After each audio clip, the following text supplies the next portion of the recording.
Hello दोस्तों, स्वागत है आपका हमारे यूट्यूब चैनल सबसे अनोखा सेंटर में। हम लोग प्रश्नावली 8.1 को हल कर रहे थे और इस वीडियो में हम प्रश्न 9 को हल करेंगे। देखिएगा हमारा प्रश्न क्या है। समांतर चतुर्भुज ABCD के विकर्ण BD पर दो बिंदु P और Q इस प्रकार स्थित हैं।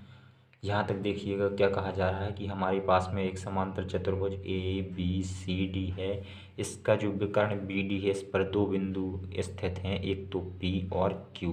अब किस प्रकार स्थित हैं देखिएगा, कहा जा रहा है DP बराबर BQ, यानी जो हमारी DP इतनी दूरी है, इतनी भुजा है जो हमारी, वो हमारी BQ इसके बराबर है, यानी कि ये दोनों कैसी हैं, हमारी बराबर हैं। ठीक है, आगे देखिएगा क्या कहा जा रहा है। दर्शाइए कि नंबर 1 में APD सर्वांग सम त्रिभुज CQD, नंबर 2 में AP बराबर CQ और नंबर 3 में त्रिभुज AQB सर्वांग सम त्रिभुज CPD। ठीक है, इसी प्रकार से हमारे पास में हमें 5 पॉइंट सिद्ध करने हैं। ठीक है, तो देखिएगा पहले जो प्रश्न में हमें दिया जा रहा है उसे हम नोट कर लेते हैं और फिर हम एक एक पॉइंट को लेकर के सिद्ध करेंगे। ठीक है, तो यहाँ पर देखिएगा सबसे पहले हम लोग हेडिंग डाल लेंगे दिया, और दिया में हम लोग क्या लिखेंगे, हम लोग लिख लेंगे कि जो हमारा ABCD है वो क्या है, हमारा एक समांतर चतुर्भुज है। ठीक है, क्या है, एक समांतर चतुर्भुज है।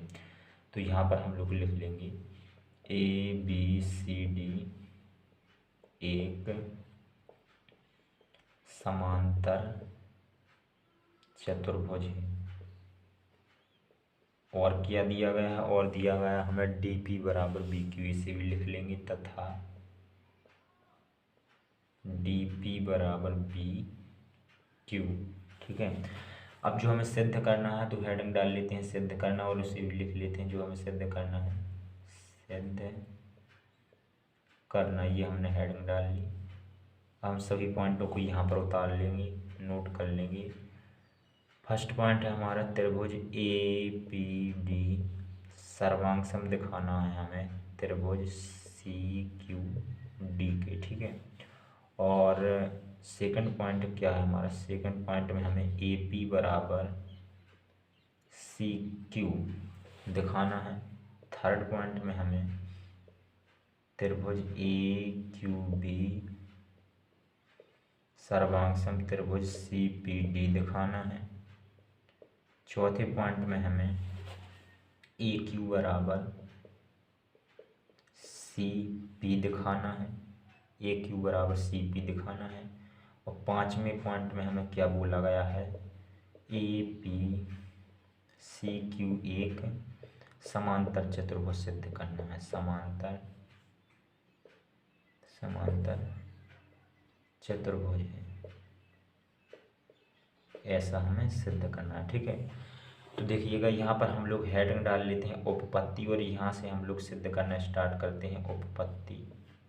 पहले हम पहला पॉइंट सिद्ध करेंगे, तो हम पहले पॉइंट को यहाँ पर नोट कर लेंगे, त्रिभुज APD सर्वांग सम त्रिभुज CQD। ठीक है, तो यहाँ पर देखिएगा हमारा APD और CQD को हमें सर्वांग सम सिद्ध करना है। तो पहले से आकृति में ढूंढ लेते हैं APD और CQD कहाँ पे मिल रहे हैं। तो APD पहले देखते हैं, APD ये वाला त्रिभुज है हमारा APD, और CQB। ठीक है, यहाँ पर हमारा B होगा CQB, यहाँ पर हमारा D नहीं होगा, यहाँ पर हमारा B होगा। ठीक है, यहाँ पर है हमारा नहीं, ये तो हमारा थर्ड पॉइंट में D है, D यहाँ पर हमारा होगा CQB, और यहाँ भी हम लोग सही कर लेते हैं, यहाँ हमारा B होगा। ठीक है, इस प्रकार से यहाँ भी हमारा B होगा। APD ये हमारा रहा APD, और CQB ये हमारा रहा। ठीक है, ये दो पॉइंट हैं हमारे पास में, ये दो त्रिभुज हैं। इन दोनों त्रिभुजों का हमें क्या करना है, सर्वांग सम दिखाना है। तो पहले हम दोनों त्रिभुजों के नाम लिख लेंगे, यहाँ पर लिखेंगे त्रिभुज APD और त्रिभुज CQB में। अब देखिए दोनों त्रिभुजों को सर्वांग सम दिखाने के लिए हमें कुछ पार्ट बराबर दिखाने होंगे। तो देखिएगा हम क्या बराबर दिखा सकते हैं, हमें पता है इस वाली त्रिभुज में जो हमारी DP भुजा है वो हमारी BQ के बराबर है। चूँकि ये चीज़ हमें दे भी रखी है, तो एक चीज़ हमें मिल गई। यहाँ पर हम लिख लेंगे DP बराबर D यहाँ पर डी बनाएंगे, डी पी बराबर बी क्यू, यहाँ पर लिख देंगे दिया है। और हम लोग जानते हैं समांतर चतुर्भुज की सम्मुख भुजाएं बराबर होती हैं, तो इस वाले त्रिभुज में ये जो हमारी ए डी भुजा है इस त्रिभुज की सी बी भुजा के बराबर हो जाएगी, क्योंकि ये डी और सी बी ये हमारी समांतर चतुर्भुज की भुजाएं हैं, और समांतर चतुर्भुज की जो हमारी भुजाएं होती हैं वो क्या होती हैं, हमारी बराबर होती हैं सम्मुख भुजाएं। तो हमारी ए डी बराबर हो जाएगी सी बी की। तो यहाँ पर हमें एक चीज़ और मिल गई, हम यहाँ पर लिख सकते हैं ए डी बराबर बी सी या फिर सी बी। यहाँ पर लिख देंगे समांतर चतुर्भुज की भुजाएं, समांतर चतुर्भुज की भुजाएं। ठीक है, अब हम लोग यहाँ से करेंगे, देखिएगा हमने दो पार्ट बराबर दिखा दिए दोनों त्रिभुज में, एक और हमें दिखाना है। तो हम लोग जानते हैं, देखो समांतर चतुर्भुज की सामने की भुजाएं यानी सम्मुख भुजाएं क्या होती हैं, समांतर होती हैं। तो ये समांतर होंगी तो ये वाले कोण हमारे क्या होते हैं, यदि ये हमारी समांतर भुजाएं हैं तो ये वाले कोण दोनों हमारी क्या कहलाते हैं, एकांतर अंतःकोण। और समांतर रेखाओं के लिए एकांतर अंतःकोण बराबर होते हैं, यानी कि इसे यदि हम कोण 1 मान लें, इसे कोण 2 मान लें, तो कोण 1 बराबर हमारा कोण 2 हो जाएगा। ठीक है, तो यहाँ पर हमें तीसरी चीज़ मिल गई, कोण 1 बराबर क्या मिल गई, कोण 2 मिल गई। ठीक है, यहाँ पर लिख देंगे एकांतर अंतःकोण, एकांतर अंतःकोण। ये देखिएगा हमने इन दोनों त्रिभुजों में हमने 3 पार्ट बराबर दिखा दिए, तो अब हम कह सकते हैं ये त्रिभुज क्या है, हमारी सर्वांगसम है। तो अब हम लोग यहाँ पर कह देंगे अतः त्रिभुज ए पी डी सर्वांगसम त्रिभुज सी क्यू बी। यही चीज़ तो हमें सिद्ध करनी थी। और ये कौन से नियम से दोनों त्रिभुज हमने सर्वांगसम सिद्ध किए हैं, देखिएगा हमने इस त्रिभुज की ये दो भुजाएं और इन दो भुजाओं के बीच का कोण दूसरे त्रिभुज की इन दो भुजाओं और बीच के कोण के बराबर दिखाया है। यानी बीच में कोण किस नियम में होता है, एस ए एस में, क्योंकि ये का मतलब हमारा कोण होता है, तो बीच में कोण एस ए एस नियम में होता है। तो यहाँ पर लिख देंगे एस ए एस सर्वांग समता नियम से। ठीक है, हमने दोनों त्रिभुजों को सर्वांगसम दिखाया है, और यहाँ पर लिख देंगे इति सिद्धम। ये हमारा पहला पॉइंट सिद्ध हो जाता है, इति सिद्धम। ठीक है, अब दूसरे पॉइंट को नोट कर लेते हैं। दूसरा पॉइंट हमारा ए पी बराबर हमें सी क्यू दिखाना है। ठीक है, तो देखिएगा ए पी हमारी क्या है, ए पी हमारी ये वाली भुजा है जो भी हमने त्रिभुज सर्वांगसम सिद्ध किया है उसकी ए पी भुजा है, और सी क्यू भी हमारी दूसरे त्रिभुज की भुजा है जो अभी हमने दोनों सर्वांगसम की हैं, उसमें ए पी और सी क्यू उन्हीं की भुजाएं हैं। तो अभी हमने इन्हें सर्वांगसम किया, हम जानते हैं सर्वांगसम त्रिभुजों की क्या होती है, संगत पार्ट बराबर होते हैं। तो यहाँ पर ये हमारे क्या हो जाएंगे, ये बराबर हो जाएंगे। कैसे हो जाएंगे, हम यहाँ पर लिखेंगे, चूँकि अभी हमने क्या किया, त्रिभुज ए पी डी को हमने सर्वांगसम सिद्ध किया त्रिभुज सी क्यू बी के। ठीक है, इसलिए हम क्या कह सकते हैं, इसलिए जो हमारा ए पी बराबर है, ए पी है वो हमारा बराबर हो जाएगा सी क्यू के। कैसे, सी पी सी टी से, यानी कि संगत सर्वांगसम त्रिभुजों के संगत पार्ट बराबर होते हैं। ठीक है, तो ये हमारा दूसरा पार्ट भी सिद्ध हो जाता है। यहाँ पर लिख देंगे इति सिद्धम। ठीक है, अब देखिएगा हम तीसरा पॉइंट भी नोट कर लेते हैं। तीसरा पॉइंट क्या है, जो ये है हमारा ए पी बराबर सी क्यू जो अभी हमने सिद्ध किया है, इसे मान लेते हैं समीकरण 1। ठीक है, देखिएगा अब हम तीसरा पॉइंट यहाँ पर नोट कर लेते हैं। तीसरा है हमारा पॉइंट, हमें तीसरे में त्रिभुज ए क्यू बी सर्वांगसम सिद्ध करना है त्रिभुज सी पी डी की। ठीक है, यहाँ पर देखिएगा ए क्यू बी कहाँ पे है, ए क्यू बी ये वाला हमारा त्रिभुज है, ये वाला, और सी पी डी ये वाला हमारा त्रिभुज है। ठीक है, ये वाला, इन दोनों त्रिभुजों को अब हमें सर्वांगसम सिद्ध करना है। तो पहले इनके नाम लिख लेते हैं, यहाँ पर लिख लेंगे त्रिभुज ए क्यू बी और त्रिभुज सी पी डी में। अब इन्हें हमें सर्वांगसम सिद्ध करना है, तो इनमें बराबर पार्ट ढूंढने होंगे। ठीक है, 3 बराबर पार्ट ढूंढने होंगे। देखिएगा इनमें हम क्या ढूंढ सकते हैं, एक तो हमें पता है यहाँ पर ये हमारा क्यू था, तो ये क्यू यहाँ पर बना देते हैं, यहाँ पर कलर हो गया है।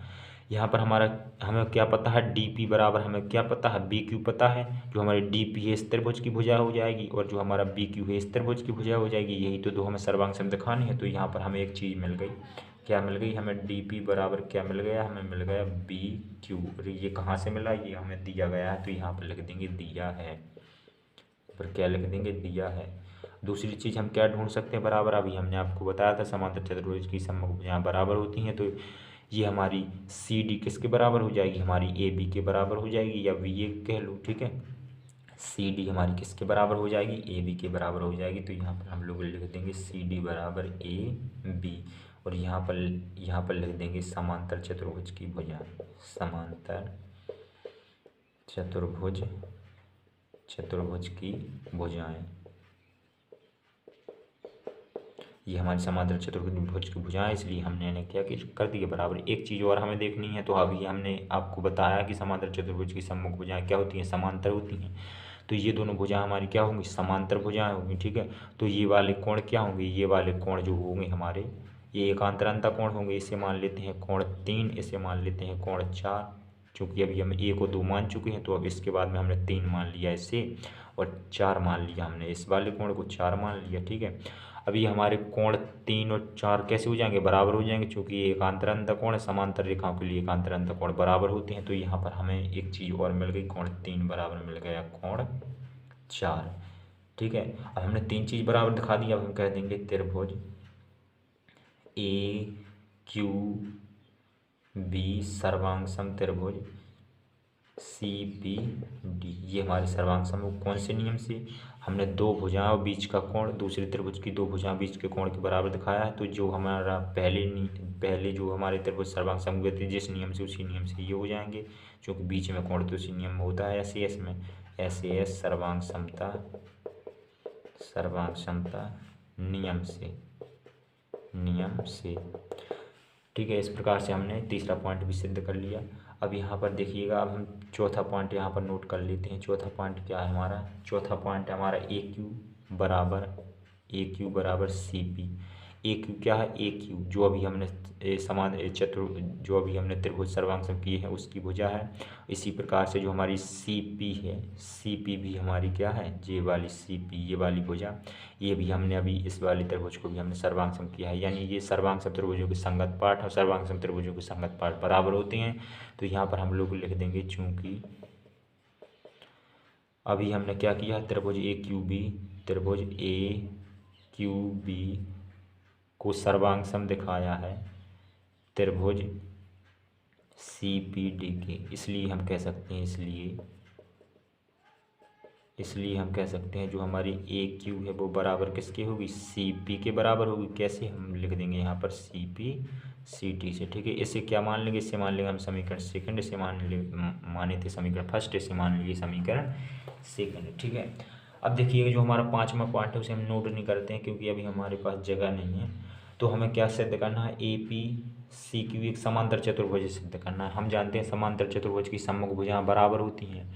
तो यदि हमें किसी भी चतुर्भुज को समांतर चतुर्भुज सिद्ध करना है और हम उसकी सम्मुख भुजाओं को बराबर सिद्ध कर देते हैं, तो वो हमारा क्या हो जाता है, समांतर चतुर्भुज सिद्ध हो जाता है, ठीक है। तो यहाँ पर देखिएगा हम लोग क्या करने वाले हैं, हम यहाँ पर लिखेंगे समीकरण फर्स्ट व सेकंड से। समीकरण फर्स्ट व सेकंड से क्या हमें पता है, जो हमारा ए पी सी क्यू है, जो हमारा ए पी सी क्यू है, जो हमें समांतर चतुर्भुज सिद्ध करना है, यहाँ पर लिखेंगे ए पी सी क्यू में समीकरण फर्स्ट व सेकंड से ए पी सी क्यू में अपन को क्या पता है, अपन को पता है समीकरण फर्स्ट से कि इसकी जो हमारी ए पी भुजा है वो बराबर है सी क्यू के, तथा समीकरण सेकंड से क्या पता है, जो हमारी ए क्यू है वो बराबर किसके है, सी पी के बराबर पता है।